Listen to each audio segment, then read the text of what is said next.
As Far as Anyone Knows is a mostly Latino history podcast where each week your hosts, Minerva Angeles and Fredo B, take turns sharing some Latino history, bad jokes, and ancestral love.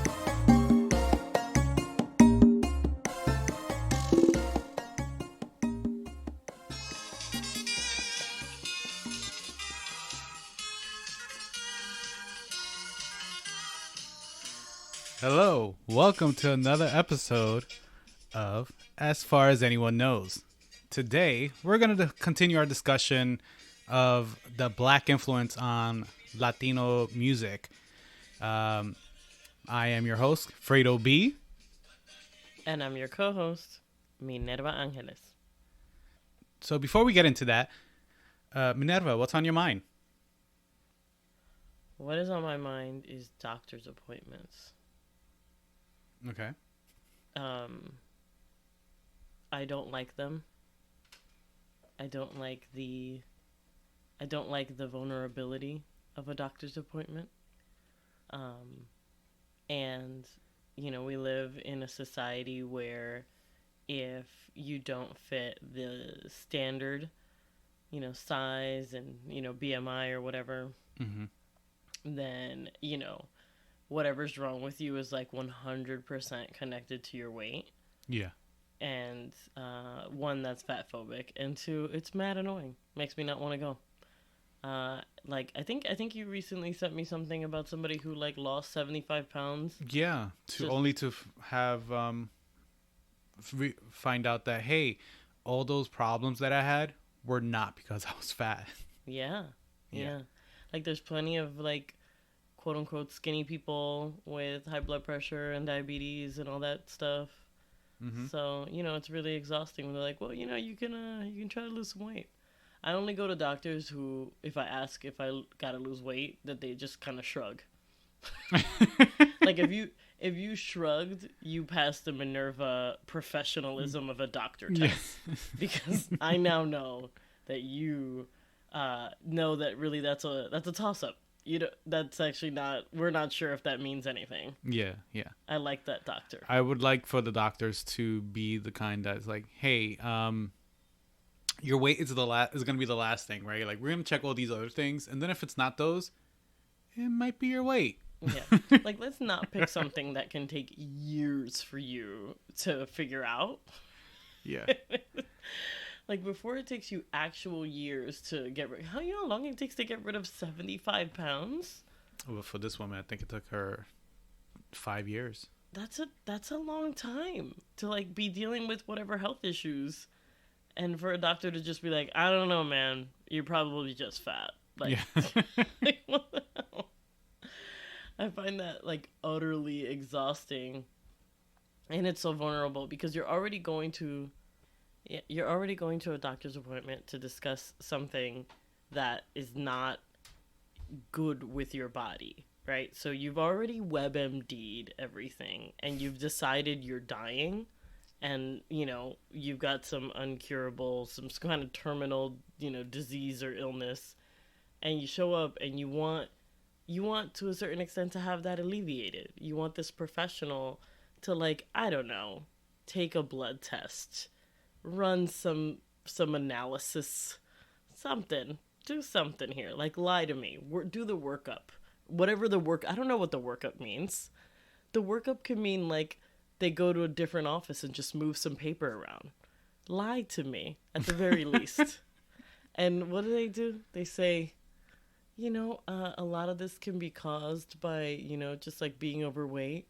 Like, I have situations where, like, I've said, like, yeah, I have, like, terrible feet, and I've always had I have flat feet, and my flat feet caused arthritis in my feet, which, due to some very basic level injury, it caused plantar fasciitis, which, like, athletes have, like, professional basketball players have. Are you not a professional athlete? I'm exactly a professional athlete. Okay.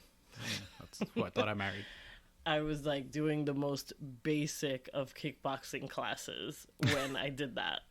and when I caused my plantar fasciitis, and it was because I was wearing the wrong sneakers. In any case, my point is that one of the things that has been said to me about my foot situation is that I should lose weight, which is, I guess if there was less weight on my feet, it would hurt less, but I still have flat feet. Like, I was born with them. There's nothing I can do about that. That's just the way my feet work. So I could, the therapy that I'm supposed to be doing on my feet, which I'll be very honest, I avoid doing. I should be doing more therapy on my feet, but I don't. And whatever that, normal workout is that I'm supposed to be doing to stretch my feet out properly, that should be what I'm doing to prevent all that stuff. At no point should my weight really come up, because that isn't really the determining factor as to whether or not.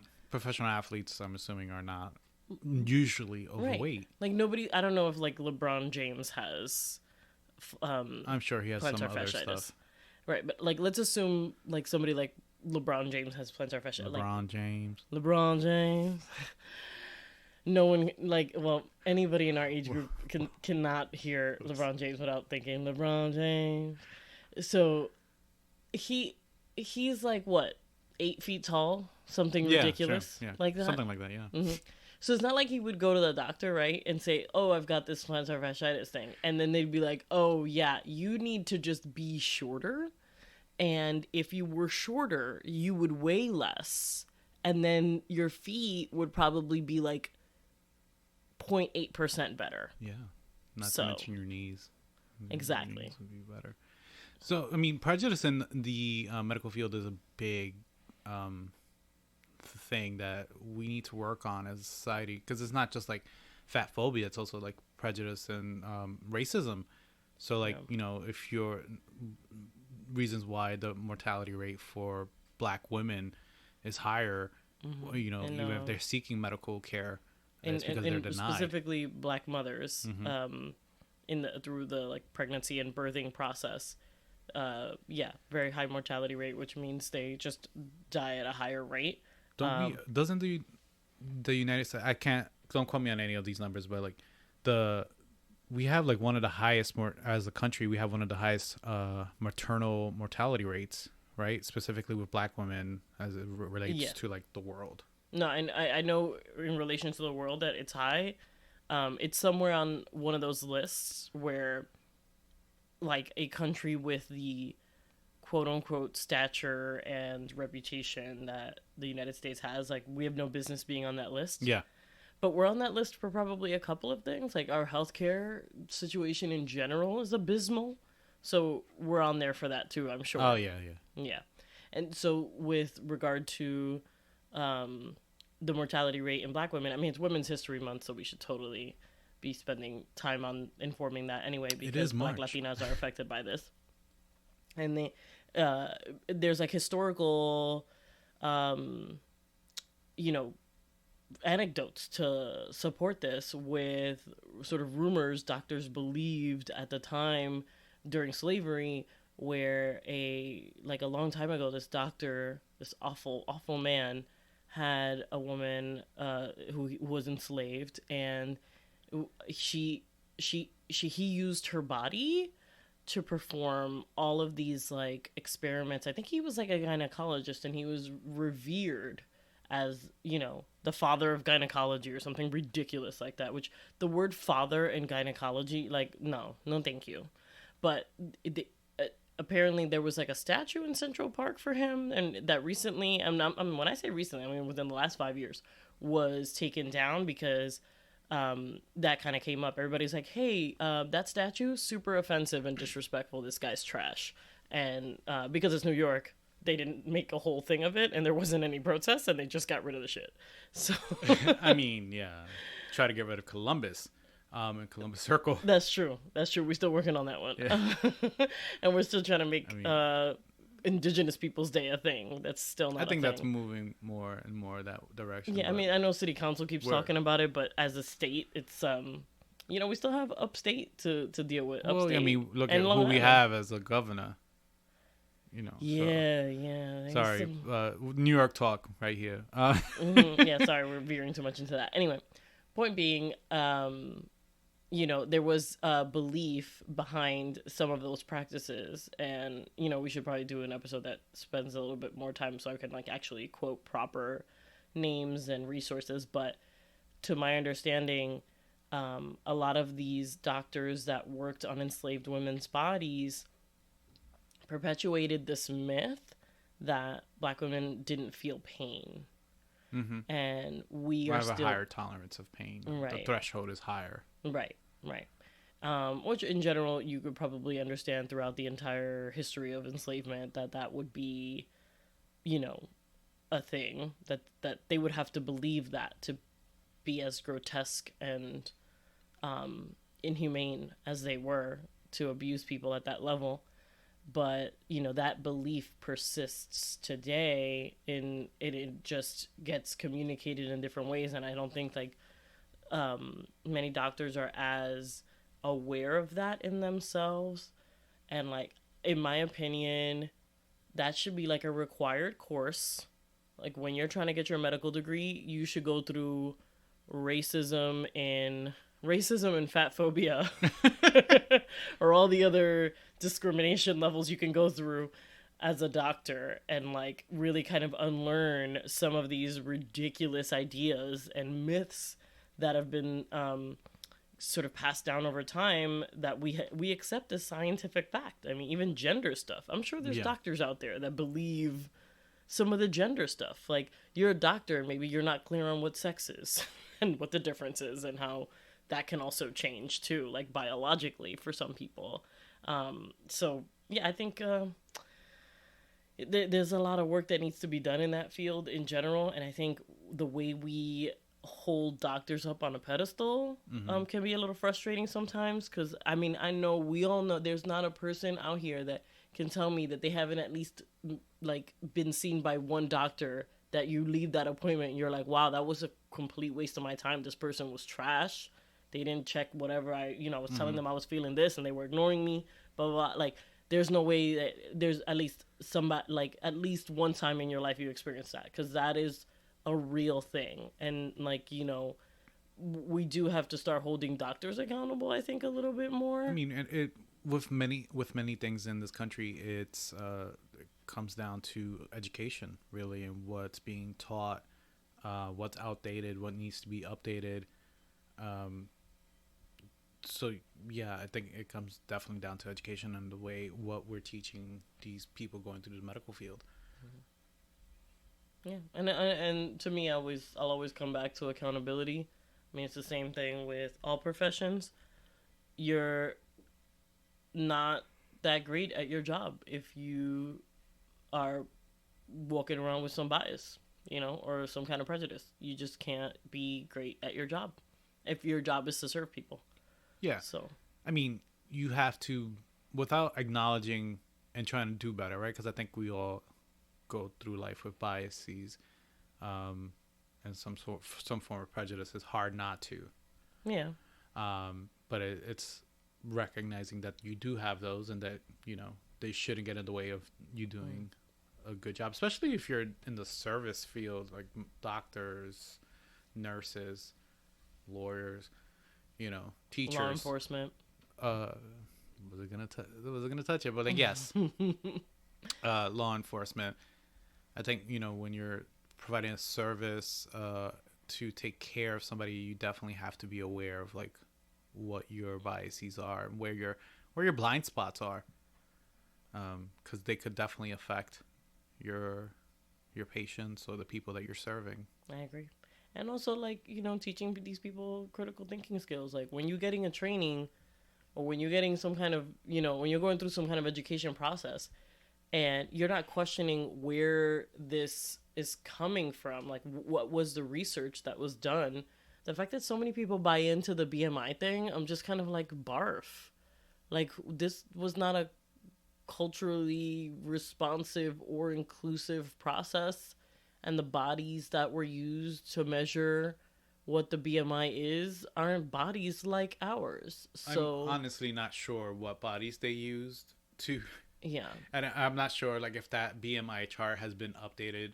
Please, I mean, we're just speaking from what we know. Like if you are well versed in this and you're in the medical field and you know more, please let us know. Write to us. We'll be glad to like share more information. But I don't think that BMI chart has been updated any because I'm like, what adult size body is 5'10" and 110 pounds? I don't know. Is that what it's supposed to be? Yeah, it's somewhere around. It's something ridiculous. Right? I don't know if it's 110 pounds. All right, but it's down maybe there. Like 130. Because I think above 130 now you're getting into like the mildly obese. Like, I'm serious. So crazy. It's just so crazy. Like, it's hard to really, like, I was having this conversation in my group chat with my girls the other day about this. It just doesn't, like, just accounting for certain curvy body parts that are it's just the way we're built. Like, there's no way that kind of stuff is taken into account. Well, let's say, doctors do better. Thank you. Because then I'll be more inclined to go to you guys. Then maybe we'll go to you more. That's another thing we don't talk about, right? Accessibility sometimes connects to that. Like, we probably don't get stuff checked out with the same frequency as our more privileged counterparts because some of us, I'm honestly, I put off going to the doctor like so hard because I just don't want to deal with being told the this, that, and the next. Like, I'd rather try some stuff myself and change it up or whatever in my diet or, what kind of jarabe, which is a jarabe is a Dominican remedy, which is usually like a natural remedy. So that's a jarabe. That's your Dominican word for the day, which might be like Dominican a Taino word, but I'll have to look that up. Jarabe. Yeah, Dominicanisms. All right, so we're gonna jump back into our discussion of the Black influence on Latino music. So last week we talked about Palo, Bachata, and Merengue, which all derived from the Dominican Republic. Today, I want to touch on a couple of different regions. So Bomba, Samba, Salsa, Palo de Mayo, and Punta. So these were all different regions in Latin America, but they all have the one thing in common, which is they're very influenced by the Black people that came over, the enslaved people that came over during the transatlantic slave trade. So I want to start off with Bomba. So similar to the Dominican Palo, the Puerto Rican music called Bomba is another form of Black resistance in the Caribbean. Bomba is an old genre of resistance created by the enslaved people on the island over 400 years ago. Recently, Bomba music has been a staple in the Black Lives Matter protest, calling back to its roots as a music of resilience. So if you guys remember from last week, the root of a lot of the African music is in the drums, right? Because of the fact that this was one of the few things that weren't taken away from the enslaved people, especially at night when the master is gone to bed. They kind of get on and they continue their culture. So similar to Palo, Bomba is very much tied to religion. Not as hard though, where you're actually chanting, calling Mayaya or Chango, but it's very reminiscent. So enslaved communities would gather to make music using rhythms and dance to express themselves.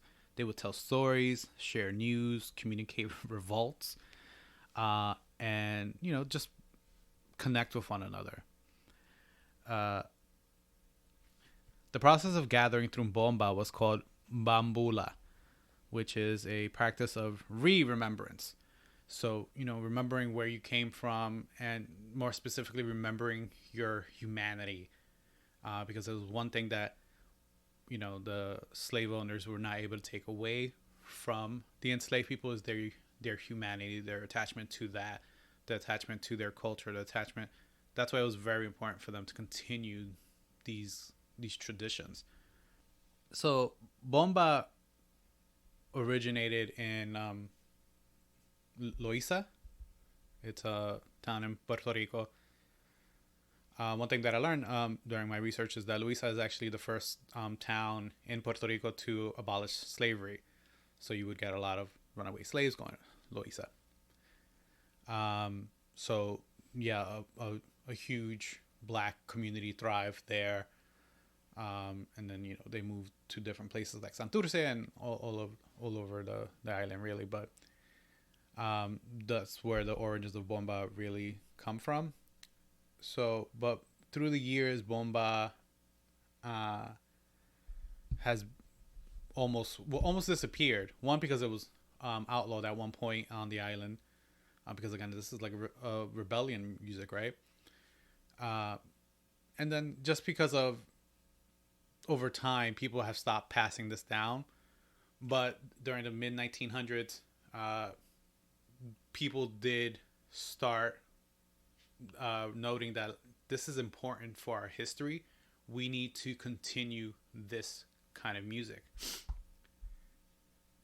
And we need to teach our young people about our history and make sure that they're connected to this.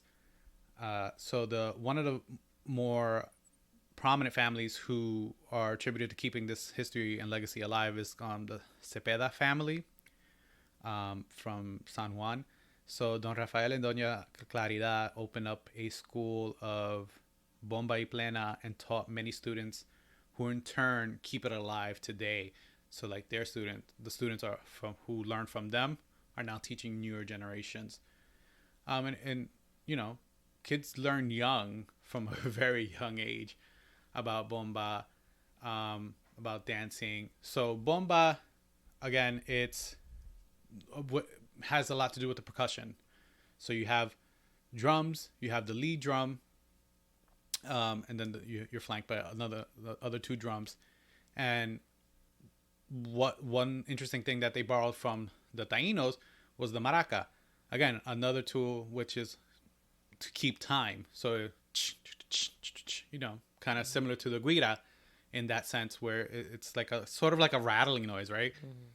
But it was used to kind of help keep time.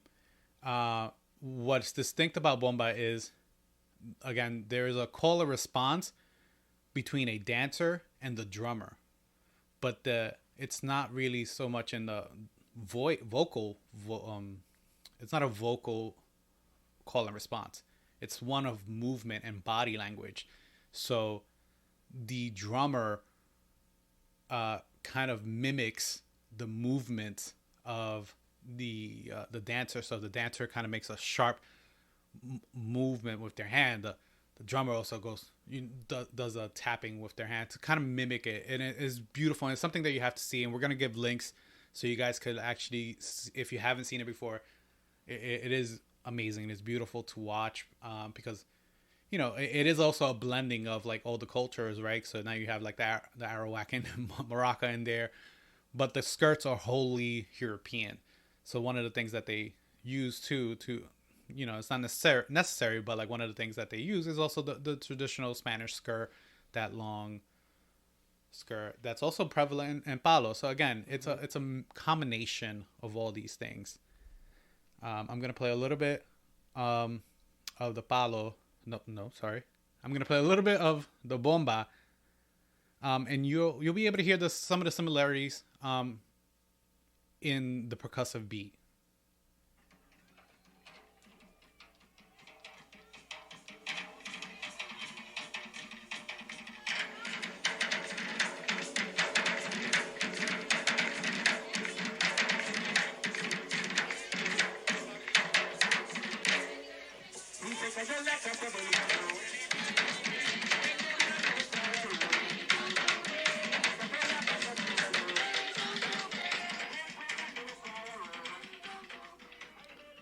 So in this clip, I wasn't really able to make out what the gentleman is saying, but again, it's more of a call and response. At that point, I think he was just calling out the dancer to come out, and then the dancer came out to start doing the call and response with the drummers.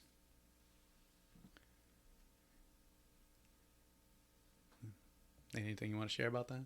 I think it looks really cool too, and I saw a really good video this summer that was just more recent, and it showed it was definitely in Louisa, and it was a little girl dancing, and it was so good. She was killing it.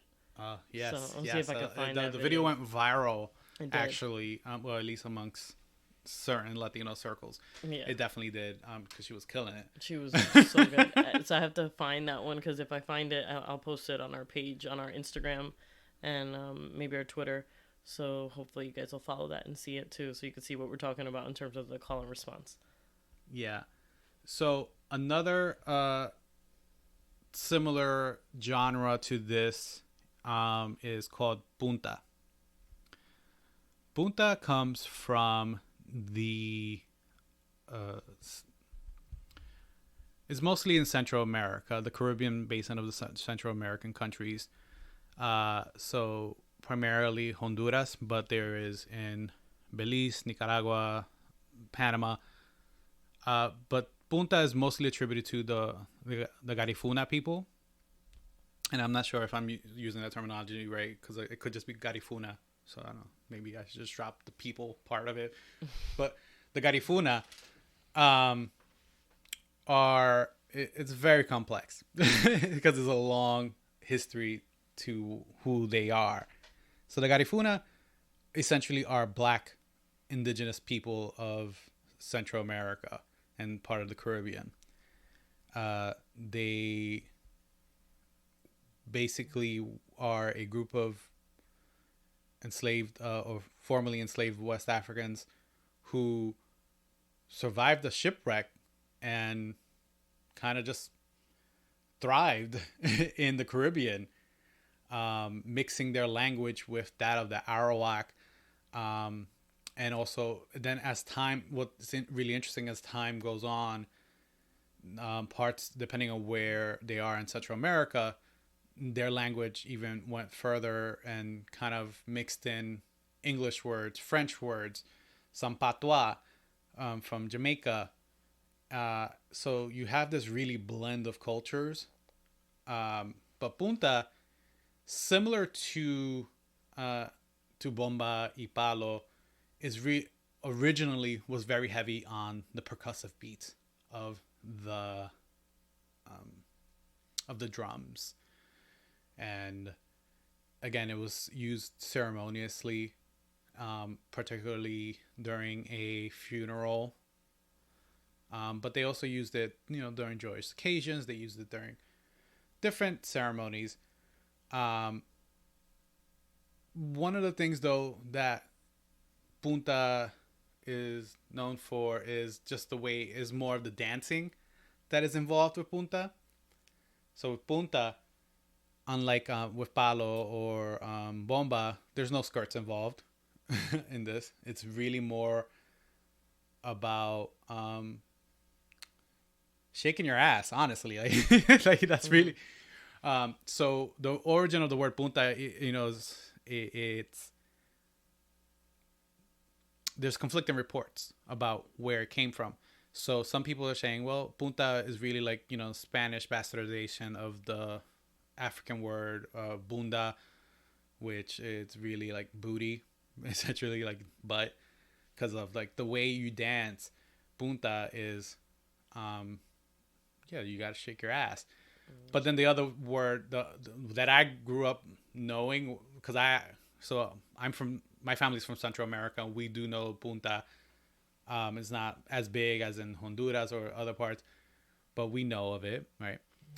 What I heard, it's called Punta because you dance it on your toes, and you do. You kind of like it. That's what I thought. Yeah, it's a whole thing of like it. It's a whole movement of from head to toe. So the toe to toe movement between the man and the woman dancing, and you're dancing on your toes, and you're shaking your hips, and you're shaking your ass, and it's all going back and forth, right? So it has evolved. It originally started sounding very similar to, again, Bomba and Palo, but then as time went on and all these mixtures of cultures kind of combined, you got a different sounding different sounding Punta. At the top of the show, I played a song, and it's actually one of the more famous Punta songs by Banda Blanca, and it's called Sopa de Caracol.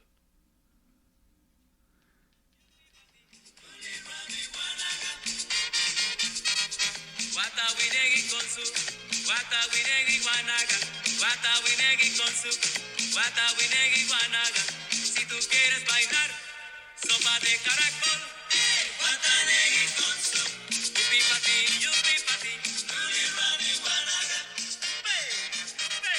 guatanegui con su. So it took me a very long time to, like, as a kid, like I had no idea what they were saying. I just assumed they were speaking Spanish, but they weren't. They're speaking Garifuna. They're speaking Garifuna. But there is thrown into their. It's not fully that language. It's they do throw in Spanish. Obviously, the name of the song is Sopa de Caracol, which is conch soup. Conch. Isn't caracol a crab? No, it's conch. I don't know. It's what's another word for conch? It's oyster, so something similar to that, okay. But it's bigger. But like a conch shell, like the Moana, or the thing that like is like blown into to make a sound. Yeah, I mean that's the literal translation of it, like that I was looking at. The horn shell. Yeah, which there is an animal that lives in there. Yeah. So, and I remember for the longest time just like, what is this song about? And it's literally about soup. Yeah. The translation of some of the lyrics is like, I just want to drink some soup, a little bit for me, a little bit for you. You know, we're just going to have a good time drinking this soup. And I'm like, that is such a Caribbean thing to do. It is hot as balls in the Caribbean. Yo, you don't even know. People are just like, oh, it's 90 degrees today. You know what? I could have good soup. It's a good day for a 90-degree soup. And I'm just like, what the hell's your problem? Like 120-degree soup. Why am I saying 90 degrees? Yeah. It's I don't know what that's about, but it's very real. Although I'm not gonna act like we didn't have adaptations of that here, because let it be a rainy day. Yeah. It's a sancocho day, as far as I'm concerned. Una sopa. Una sopita. Una sopita. And that's, I did want to say about Punta that I think is really interesting that you say about basically the whole purpose is just, being able to, or the effective dance of it is to be able to move your rear end, right? And, we don't notice the anti-blackness in a lot of our culture until we learn about our history, which is why, I think what we're doing is so interesting and so important because, essentially it's an ancestral dance, and we out here, judging women twerking and, coming for Megan, who, I don't come for Megan because Megan is a queen and she got knees, but, there's a factions of people that look down on twerking, right? And it's just so interesting how this is just an evolved version of some ancestral dances. Yeah. And, I didn't think to link twerking to Punta, but...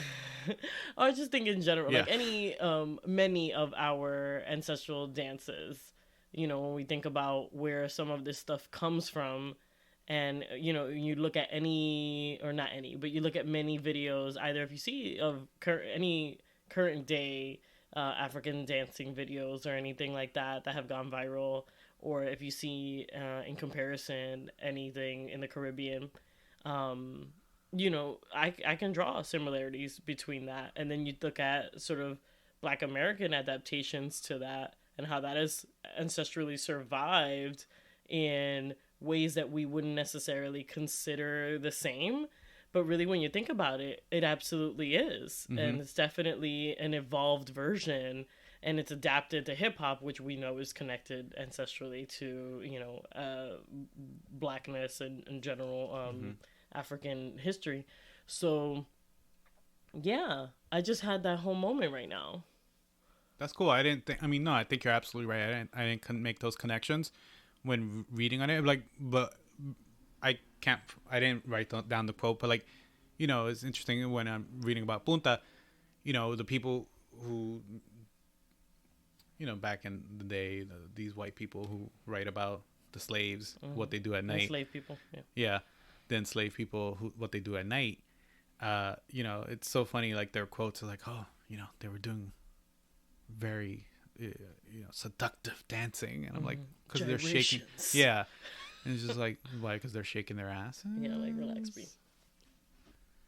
So moving a little further down from Honduras, I'm gonna go to Nicaragua, but still staying in the Central American region.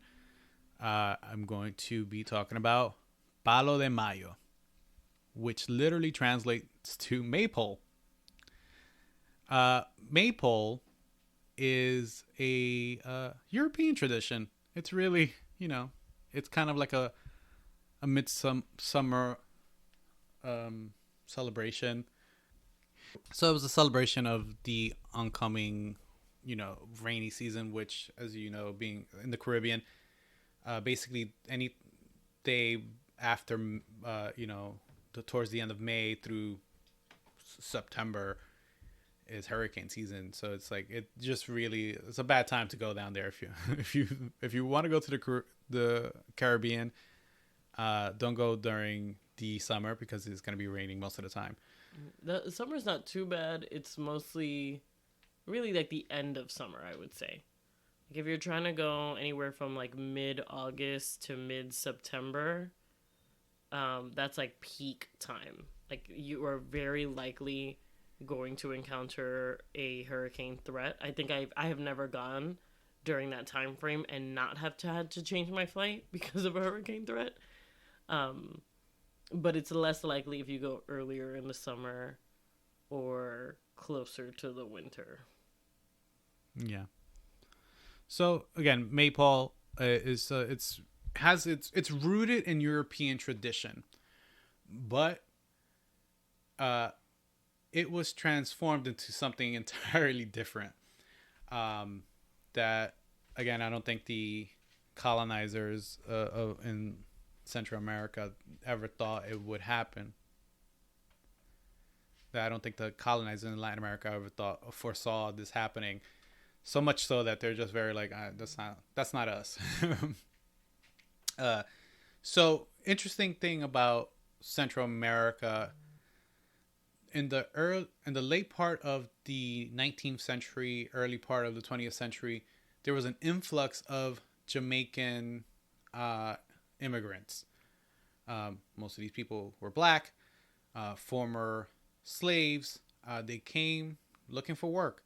So they came to work on some of the, banana plantations. So the parts of that region were actually called the Banana Republic. They came to work on and build the railway, the transcontinental railway. So like there's a train line that goes through a good part of Central America. They came to start building the Panama Canal. So there was an influx of Jamaican people, black Jamaicans that came to the Caribbean coast of Central America. So now you have like a mixture of the former enslaved people of Central America, the newly arrived immigrants from Jamaica who were also former enslaved people. The Garifuna, who were brought here but were never really fully enslaved. And there's this whole mixture of miscegenation of culture there that I think is very interesting, because you hear somebody from Bluefields, for example, which is the coast, a town in the coast of Nicaragua, Caribbean coast of Nicaragua. You hear them talk. It might be a mixture of Spanish with Patois and thrown in words from Garifuna language. So So you have a miscegenation of culture. So it wouldn't be odd for you to go to Bluefields and talk to somebody and they'll speak to you in Spanish, but then also throw in Patois or Garifuna language. And it created this, again, this another celebration in Bluefield specifically, that's kind of like their own little carnival where they have festive costumes similar to those that you would see in Brazil's carnival, and they also do it with celebrating with music, and part of that music is what's called Palo de Mayo.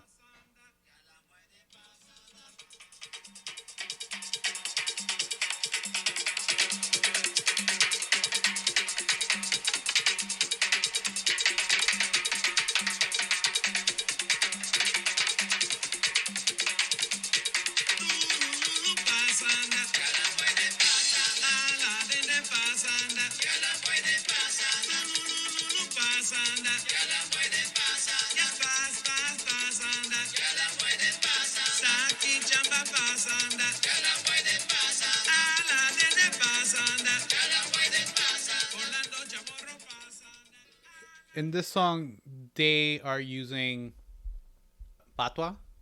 They throw in Spanish words in there, but like for the most part, it's patois. You know, so the basic lyrics for that song is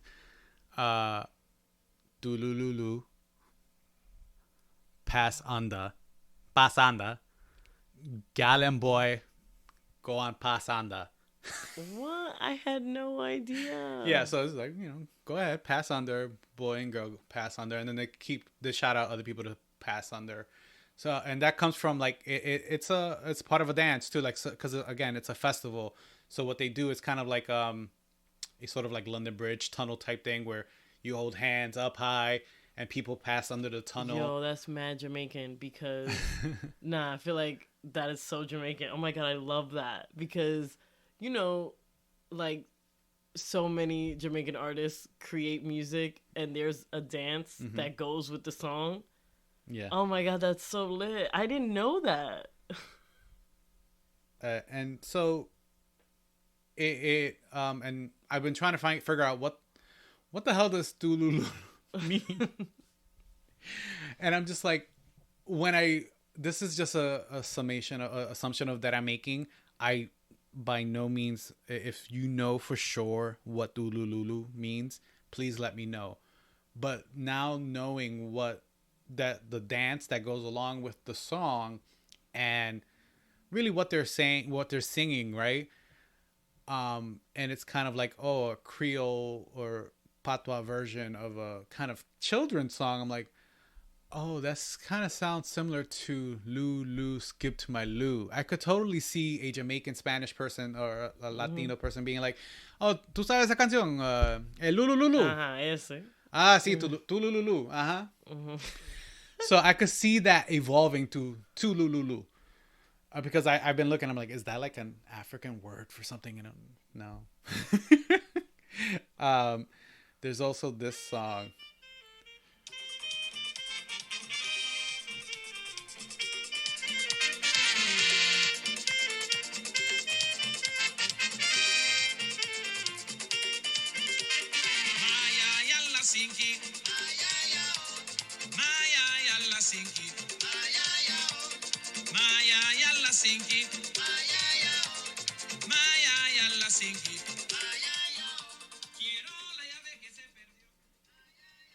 Okay, so that's Mayaya.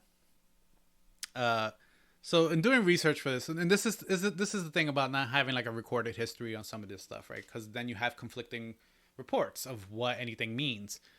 When you Google this song, some people will tell you like, Mayaya is African goddess of fertility, and that's why they're singing to her, because they want during the maypole, because of the whole thing of you wanting the land to be fertile and blah blah blah. I couldn't find any African goddess named Mayaya. So again, ladies and gentlemen, if you know for sure and you have resources and links that you could send me, I will gladly read those. But as far as I know, there is no African goddess named Mayaya that I could find. But what I did find was the alternative of this is, again, this is all patois or form of it, right? Because it's not like Jamaican patois. So Mayaya Lasinki. Those were the words that they were singing in the lyrics. So Lasinki is just, again, something that evolved from I lost my key.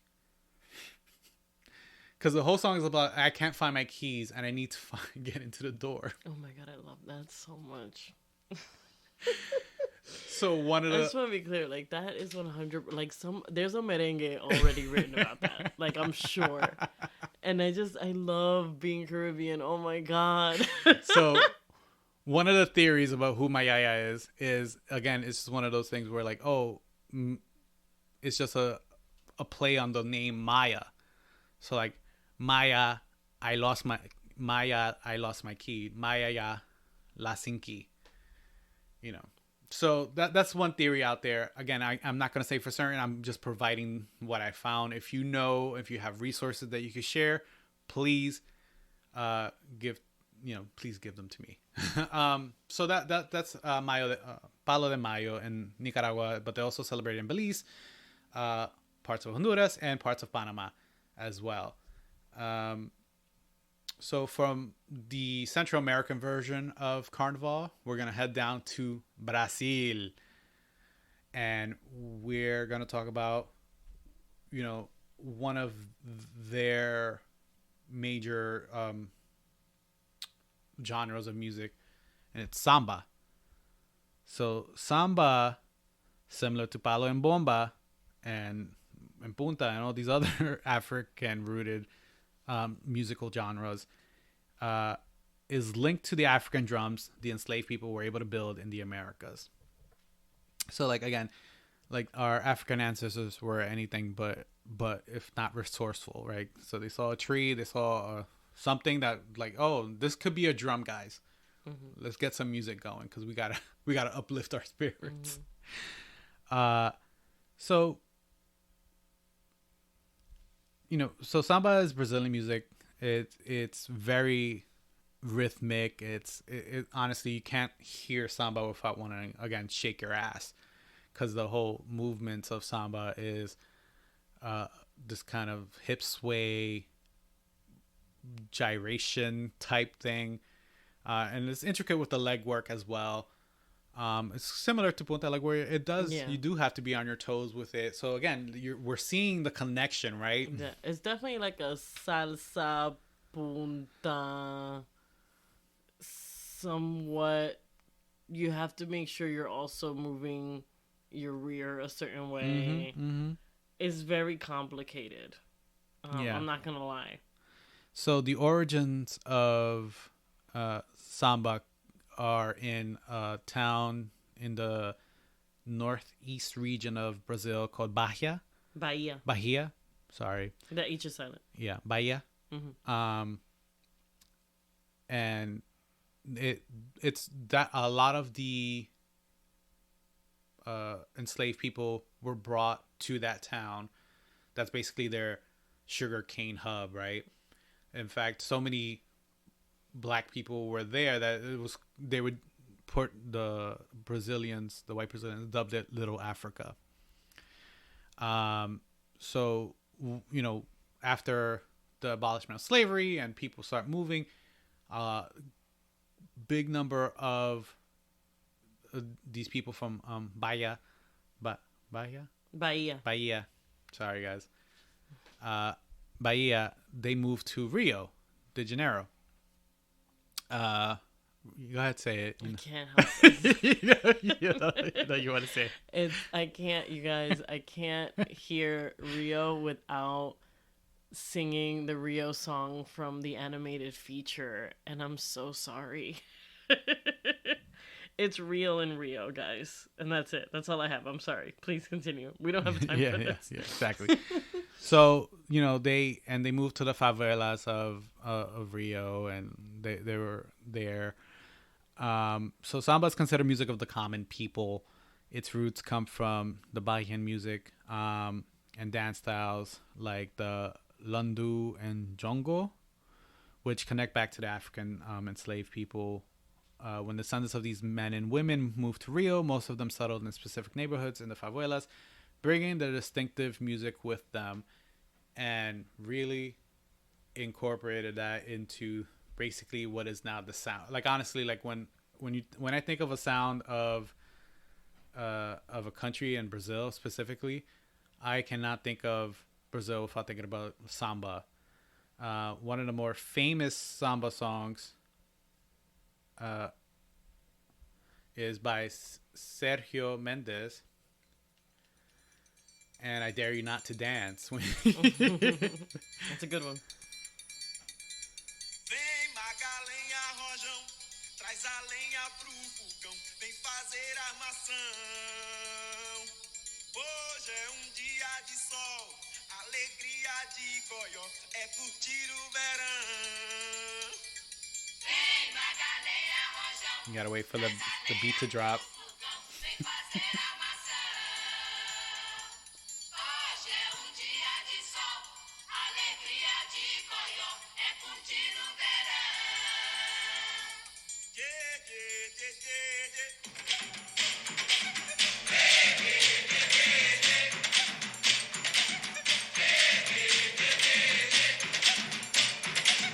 Vem magalenha rojão, traz a senha pro So again, in this style of music, what's distinctive is the drums, right?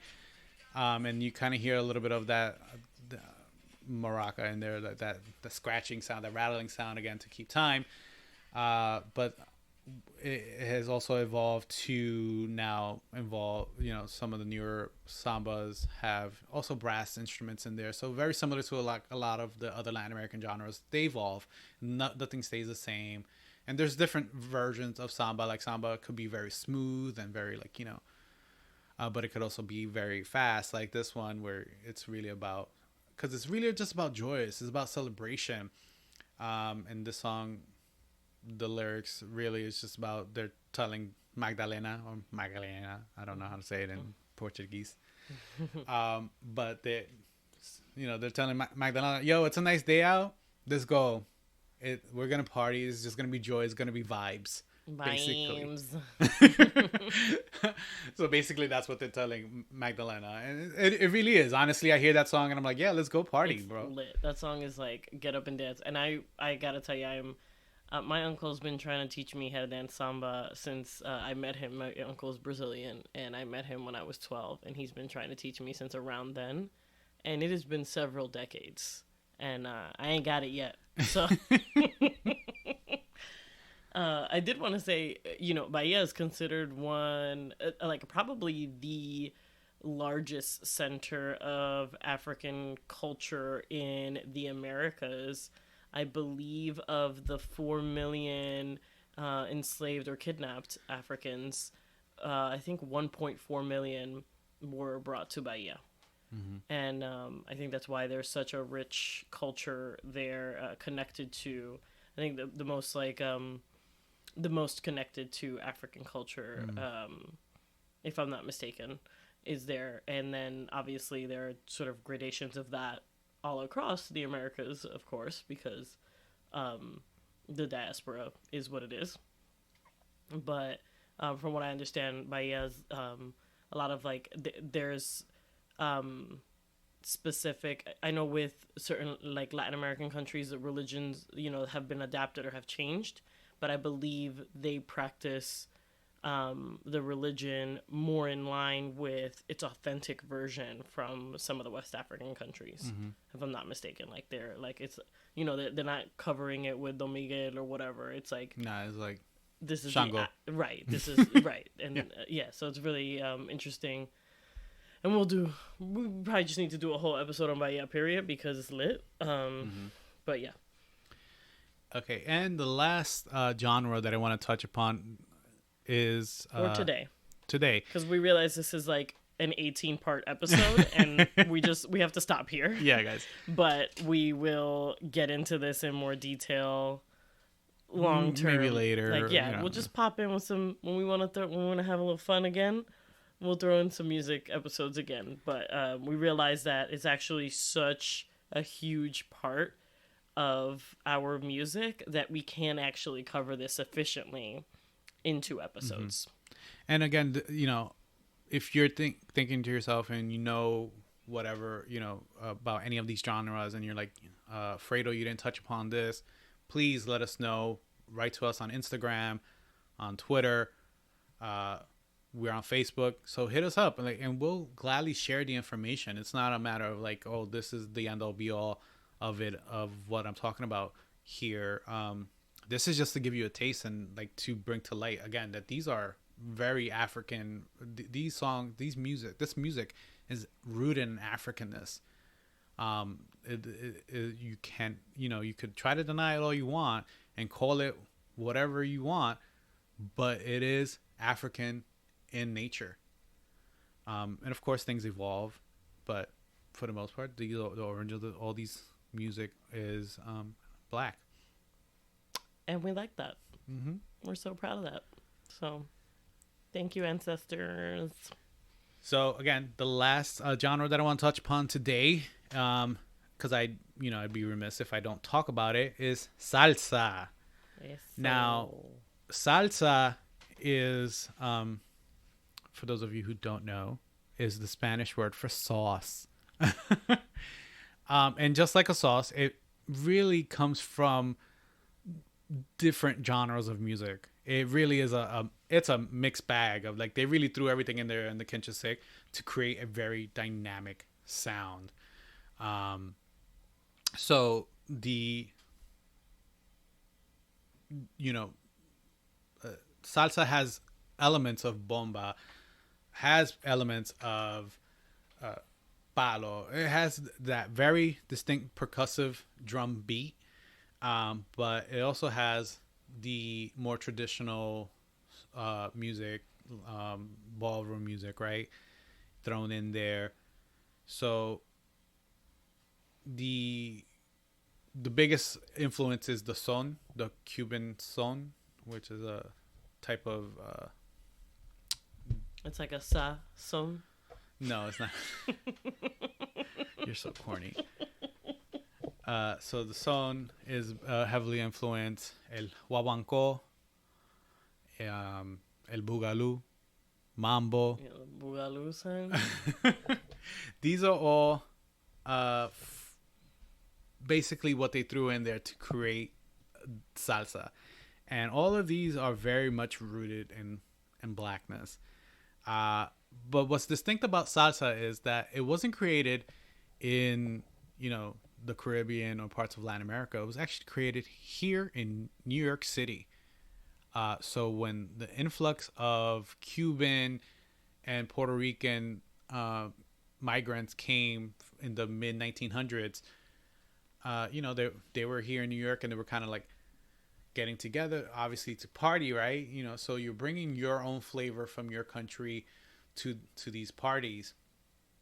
The man attributed really to creating the sound of salsa is Johnny Pacheco. He's not alone, because God forbid, because listen, I'm gonna get hate by Puerto Ricans. Were like, no, it was Eddie Palmieri. No, he's there too, guys. Okay. What about Willie Colon? What about Tito Puente? All these people were there. But so a little bit about Johnny Pacheco. He's a Dominican immigrant. He came in the 1950s. He got together with all these. He actually studied at Juilliard. Wow, I didn't know that. That's impressive. Mm-hmm. So all I know about Juilliard is the Save the Last Dance. Save the Last Dance that she auditioned to go to. Yeah, Juilliard, and I just want to be. I grew up in New York, and that's all I know about Juilliard. Oh my God, we do not have need time to for know this. anything else. Okay, go ahead. Please continue. So, he really brought that sound together. So Fania Records was created by a Jewish man. He brought to sell Spanish records, and he had a vision, right? This Jewish man had a vision that he was going to sell these records because it was an untapped market, honestly. And Fania Records was created, and subsequently Fania All Stars were created. So the Fania All Stars are still around today, but back then it was like Avengers level of like the talent that they had on this roster. Wow. So you had Johnny Pacheco, you had Tito Puente, Eddie Palmieri, Willie Colon, and of course the Queen, Celia Cruz. We're not worthy. Among many others. But like that's like a strong starting five, guys. That alone. So they brought this sound together, and it was a big hit. They started off in the little parties and the neighborhood parties, and then it just grew and grew, and they started playing the clubs, and it spread worldwide. In the 70s, they went. The Fania All Stars went to Zaire in Africa, and they sold out the stadium there, and they performed, the greatest hits. There's a wonderful YouTube clip. First of all, the whole concert is on YouTube, so just watch it. Mm-hmm. But there is a YouTube clip of Celia Cruz performing Kimbara with Johnny Pacheco conducting the orchestra. And it is... everybody's just living their best life in this. So Johnny Pacheco, first of all, like giving mad like Dominican dad vibes, or very Latin dad vibes from the Northeast, because he has like a silky shirt on, and it's like the buttons are open like mid chest, and he has like it's not a dookie chain, but he has a gold chain on. Link? I don't remember, but it's definitely a gold chain. Okay. And he has his hair coiffed. So like it looks like a hair helmet. So good. And he's there, he's like in between, like conducting the orchestra. He's dancing with Celia Cruz, and then he goes back to orchestrating, conducting the orchestra. And it is something. And of course, like there's different songs, but I want to play for you today. Kimbara by Johnny Pacheco and Celia Cruz.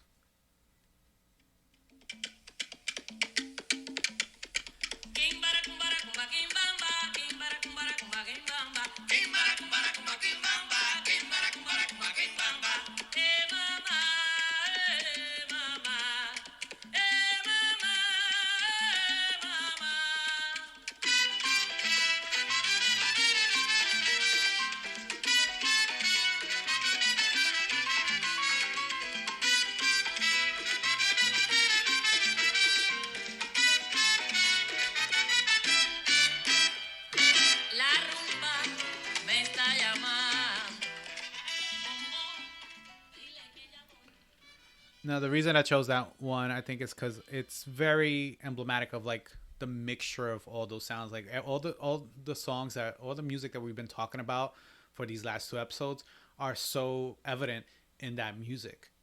You hear the sound, the drums off the bat, right? You're like, yeah, no, they're here to tell you this shit is black. But then they throw in the brass sounds from, the mambo, the guaguancó, and all these different genres of music that have become inherently Latin American, very Caribbean, very our music, but also not our music. It's very African in nature, because when they went to Africa, it was a very familiar sound for them. You could see in the video, they were just dancing along to it too, and they were singing along to Kimbara, as if they were Cuban themselves. This is something inherent that you feel it in your bones, that you're like, this is our music as well. It's not polka. It's not those type of things. It is black music. It's beautiful. So thank you so much for listening to us. We still haven't figured out how to end the show. Okay. Well, that's all we have for today, folks. We will will re-return with more of these episodes. We've not completed our journey through African influence on Latino music. There's just so much more. We didn't even get into reggaeton, y'all. So, there's a lot to talk about. We'll hit on those things because the history of reggaeton is interesting. But I want to be able to contextualize that a little bit more and where it is today as well. Yeah, we need to talk about that. We need to unpack all that. Yeah, we need to unpack all that. So, yeah. And also, when you're talking about reggaeton, you can't talk about it without talking about dembow as well. So it's exactly. Which is Dominican. So, sorry, I just get really excited about our music. Anyway, thank you all for listening. And we're having so much fun with these episodes. Give us feedback. Let us know what you want to hear. And we appreciate you. Come on, Mayaya. Let's go. Okay. My keys. Look. Oh. Yeah. La Cinqui. Yeah. Fredo and I will be looking for our keys. Bye, everybody. Bye-bye. Ha-home. See you soon. Follow us on social media. You can follow our podcast at AFACPod. That's at AFAAK Pod. Or follow our hosts, Minerva at It's Minerva Angel and at Fredo_B on Twitter.